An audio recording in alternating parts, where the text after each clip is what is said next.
চারদিকে গুঞ্জন শোনা যাচ্ছে ৪ বছর পর যে ক্রিপ্টো মার্কেটের মধ্যে বুল র‍্যালি আসে এই সাইকেলটা নাকি আর আসতেছে না। তবে সোশ্যাল মিডিয়াতে এরকম গুঞ্জন শোনা গেলে আমাদের জন্য কোনো চিন্তার বিষয় ছিল না। তবে সমস্যা হচ্ছে অন্য জায়গায়। সিজেবিএনবি ভিডিওটা শুরু করার আগে একটা কথা অবশ্যই বলে রাখি, আপনি যদি এই চ্যানেলে নতুন হয়ে থাকেন তাহলে ট্রেডিং সম্পর্কে নলেজ পেতে এই চ্যানেলটা সাবস্ক্রাইব করে রাখবেন। ইনশাআল্লাহ আপনি ট্রেডার হওয়া পর্যন্ত আপনাকে গাইড করা হবে। সে নিজেও এমনটা মনে করতেছে ৪ বছর পর ক্রিপ্টো মার্কেটের মধ্যে যে বুল র‍্যালি আসতো ওই বুল র‍্যালিটা নাকি এবারে নাও আসতে পারে। হতাশ হয়ে পড়ছেন তাই না? তবে হতাশ হওয়ার মতো কিছু নাই। বুল র‍্যালির বিপরীতে সুপার সার্কেল একটা র‍্যালি আসতেছে। দাবি করা হচ্ছে বুল র‍্যালিতে যে পরিমাণে মার্কেট পাম্প করতো তার চেয়ে বেশি শক্তিশালী হয়ে সুপার সার্কেল আসবে। তবে হ্যাঁ, এটা সময় সাপেক্ষ ব্যাপার হবে। এখন বলতে পারেন যে ভাই আপনি তো বুল রান আসবে বলে অনেকগুলো ভিডিও মেক করছিলেন এবং আমাদেরকে কয়েন সাজেশনও দিছিলেন। ভাই মার্কেটটা হচ্ছে যে অ্যানালাইসের জায়গা। এখান থেকে অ্যানালাইজ করে আমরা যে সমস্ত জিনিসগুলো ঘটতে পারে ওই সমস্ত জিনিসগুলোই বলতে পারি, এর চাইতে বেশি কিছু তো না। আমরা তো মার্কেট মেকার না। মার্কেটকে যারা পরিচালনা করতেছে তারা কিভাবে পরিচালনা করবে এটা আমরা জাস্ট অ্যানালাইজ করে বাহির করি। শুধু আমি না,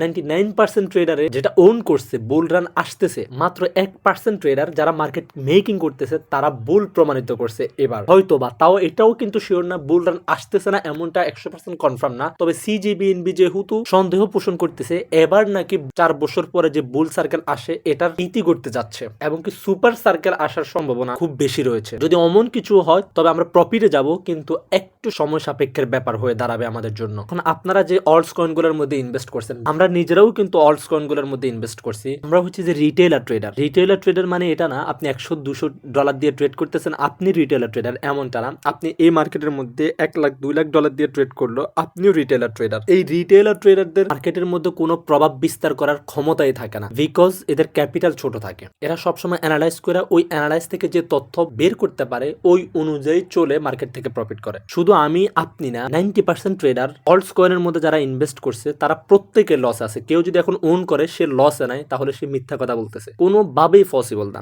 2022 সালের মধ্যে মার্কেট যে পরিমাণে ডাউন দিছিল ওই পরিমাণ থেকেও মার্কেট এখন আরো বেশি ডাউন দিছে। তো ইতিহাসে এমন কোনো ঘটনা ঘটেই নাই যেটা এই বছর ঘটতেছে। আমরা কিন্তু ক্রিপ্টো মার্কেটে অ্যানালাইসিসের সময় একটা জিনিস খুব ভালোভাবে করি, হিস্ট্রির মধ্যে কি ঘটছে। এবার কিন্তু হিস্ট্রিটা ব্রেক করছে। সো মার্কেট সবসময় ডাইনামিক থাকে, তবে ফান্ডামেন্টালের ক্ষেত্রেও যে ডাইনামিক হয়ে গেছে, মার্কেটের যে একটা সিস্টেম ছিল 4 বছর পর একটা র্যালি নিয়ে আসার, ওটার ক্ষেত্রেও যে ডাইনামিক হয়ে গেছে তা তো আগে থেকে কেউ গায়েব জানতো না, তাই না? তবে হতাশ হওয়ার মতো কোনো কিছু নাই। মার্কেট আবার রিকভারি করবে, তবে আপনাদের থেকে একটু সময় নেবে। যদি আপনি এখন ধৈর্য ধরে থাকতে পারেন তাহলে এই মার্কেট থেকে আপনি লস নিয়ে বের হবেন না, অবশ্যই প্রফিট নিয়ে বের হতে পারবেন। তবে 2022 সাল থেকে যে মার্কেট আরো ডাউনের দিকে চলে গেছে, অল্টস কয়েনগুলোকে যে এত পরিমাণে ডাউন দেওয়া হয়েছে সেটা আমরা একটু দেখি। আমরা যদি নেয়ারের চার্টের মধ্যে আসি তাহলে আমরা অনেক কিছু বুঝতে পারবো। নেয়ারটা কিন্তু সাধারণ কোনো কয়েনের মতো না, এটার ইউজ কেস অনেক ভালো। অল্টস কয়েনগুলোর মধ্যে হাতে গোনা কয়েকটা ভালো কয়েনের মধ্যে নেয়ারটা কিন্তু একটা। সো এই নেয়ার কয়েনের দিকেও তাকান। 2022 সালে নেয়ারটা যখন ডাউন দিছিল তখনও কিন্তু নেয়ারের প্রাইস ছিল $3।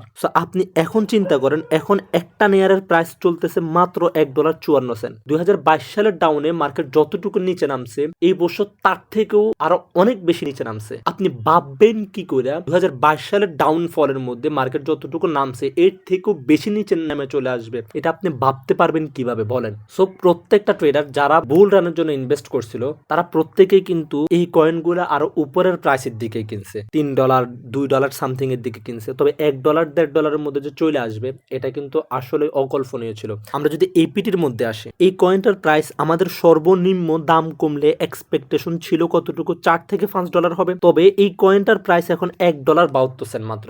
ভাবা যায় যেখানে $4 থেকে $5 আমাদের সর্বনিম্ন প্রাইস ছিল, এটা কমলে এতটুকু পর্যন্ত কমতে পারে, ওই জায়গায় এটা $1.72 মধ্যে চলে আসছে। তাহলে প্রত্যেকটা ট্রেডারদের অ্যানালাইসে, টেকনিক্যাল অ্যানালাইসের মধ্যেও আপনি এটা $4 নিচে পাবেন, এটা আপনি ভাবতেও পারতেন না। টেকনিক্যাল অ্যানালাইস করার পরেও ওই জায়গার মধ্যে মার্কেট ম্যানিপুলেশনের কারণে $1.72 মধ্যে চলে আসছে। এখন যদি কেউ বলে যে আমি $4 নিচে আসবে এটা জানতাম, তাহলে সে মিথ্যা কথা বলছে। টেকনিক্যাল অ্যানালাইস করার পরে কোনো অ্যানালাইসই আসবে না এটা $5 নিচে নামবে। ওই জায়গাতে অল্টস কয়েনের মধ্যে এভাবেই মার্কেট ম্যানিপুলেশন করতেছে। এখন এপিটি এটাও কিন্তু ক্রিপ্টো ক্রিপ্টো সেক্টরের মধ্যে হাই পোটেনশিয়াল যে ব্লক চেন গুলো রয়েছে, ওই হাই পোটেনশিয়ালিটি ব্লক চেন গুলার একটা কয়েন হচ্ছে যে এপিটি। এটাও কিন্তু পুরো অলস মার্কেটের মধ্যে হাতে গোনা কয়েকটা হাই পোটেনশিয়ালিটি কয়েনের মধ্যে এপিটি একটা। তাহলে শুধু আপনি লসে আছেন ব্যাপারটা এমন না, সমস্ত ট্রেডারের লসে আছে। আশা করি আপনি এতটুকু বুঝতে পারছেন। তবে হ্যাঁ, এখন যদি আপনি সেল করে বের হয়ে যান তাহলে আপনি আসলে লসে থেকে যাবেন। আর যদি আপনি ধৈর্য ধরে হোল্ড করতে পারেন তাহলে আপনি এই লসে থাকবেন না, এই লস রিকভারি হয়ে যাবে ইনশাল্লাহ। তবে আমরা এই বছর থেকে একটা জিনিস অবশ্যই শিক্ষা নিব, অলস কয়েনের মধ্যে ইনভেস্ট করা এটা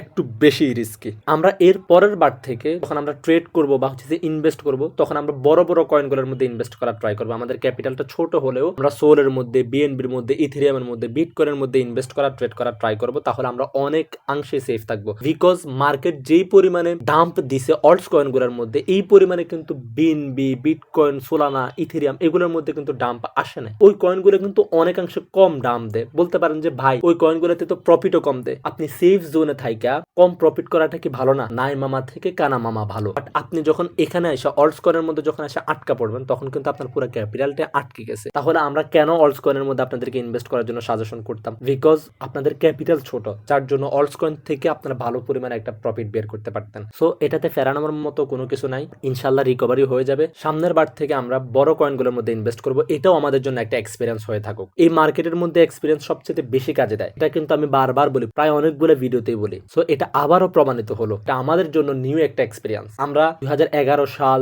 17 সাল, 21 সাল আমরা দেখে আসছি 4 বছর পর পর মার্কেটে বুল র্যালি আসে। ওই বুল র্যালিটা আর 25 সালের মধ্যে আসে, 24 সালের মধ্যে আসে নাই। তার মানে এটা আমাদের জন্য একটা নিউ এক্সপিরিয়েন্স। ক্রিপ্টো মার্কেটের মধ্যে ঘটতে পারে না এমন কোনো কিছু না, সবকিছু ঘটতে পারে। আর আপনি যদি এগুলো মেনে নিতে পারেন তাহলেই আপনি ট্রেডিং থেকে প্রফিট করতে পারবেন। আপনি যদি রিয়েলিটিটাকে না মানতে ফিরে অন্যের উপরে দোষ চাপাতে চান, তাহলে কিন্তু এই মার্কেট থেকে আপনি প্রফিট করতে পারবেন না, এই মার্কেট থেকে আপনার ক্যারিয়ার বিল্ড করতে পারবেন না। যেটা রিয়েলিটি ওটাকে আপনার মানতেই হবে। আশা করি বুল রান সম্পর্কে যে ইনফরমেশন ছিল সেটা আপনারা বুঝতে পারছেন। বুল রান না আসলেও আমাদের হতাশ হওয়ার মতো যে কোনো কিছু নাই, একটু অপেক্ষা যে করতে হবে ওটাও আশা করি আপনাদেরকে ক্লিয়ার করতে পারছে। এখন বের হয়ে গেলে লসই বের হয়ে যাবেন, যদি হোল্ড করেন তাহলে ইনশাল্লাহ সামনে প্রফিট নিয়েই বের হবে। এরপর থেকে আমরা বড় কয়েনগুলা ছাড়া ছোট কয়েনগুলোর মধ্যে ইনভেস্ট করবো না সামনের দিকগুলোতে। এটা আমাদের জন্য নিউ এক্সপিরিয়েন্স হয়ে থাকলো। ঠিক আছে, সবাই ভালো থাকবেন, সুস্থ থাকবেন। ভিডিওতে লাইক কমেন্টস করিয়া চ্যানেলটা যদি সাবস্ক্রাইব করা না থাকে অবশ্যই সাবস্ক্রাইব করে রাখবেন। ট্রেডিং সম্পর্কে গুরুত্বপূর্ণ যে কোনো নলেজ যেন আপনি মিস না করে ফেলেন। আল্লাহ হাফিজ, আসসালামু আলাইকুম।